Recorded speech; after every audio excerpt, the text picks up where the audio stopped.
ان کے دل پر نا اللہ تعالیٰ الہام فرمایا کرتے تھے۔ ایک مرتبہ اللہ تعالیٰ نے الہام فرمایا، شبلی نعمانی بڑا نیک بنا پھرتا ہے، تیرے راز نہ کھول دوں؟ اگر تیرے راز کھول دوں کوئی تجھ سے سلام بھی نہ لے۔ آگے سے علامہ شبلی نعمانی نے عرض کی، یا اللہ اگر میں تیرے راز کھول دوں کہ ایک بندہ 100 قتل کر کے تیرے پاس آتا ہے تو اس کی بھی بخشش کر دیتا ہے، ایک ناچنے والی اور گانے والی طوائفہ عورت اگر پیاسے کتے کو پانی پلا دے تو اس کی بھی بخشش کر دیتا ہے، اگر میں تیرے راز کھول دوں کوئی تجھے سجدہ بھی نہ کرے۔ تو آگے سے اللہ تعالیٰ نے پھر الہام فرمایا، شبلی نعمانی نہ تم میرے راز کھول نہ میں تیرے کھولتا ہوں۔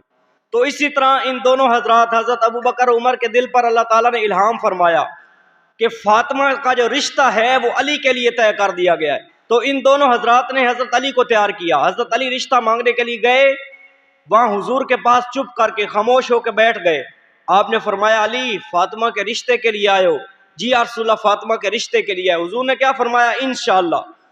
میں صرف یہ جو حضرات بیٹھے ہیں ان تک یہ پیغام نہیں پہنچ رہا، بلکہ یہ جو ہماری ویڈیو ہے یہ فیس بک پر بھی اپلوڈ ہوگی اور یوٹیوب پر بھی، اور یہ سارے جو بیان ہیں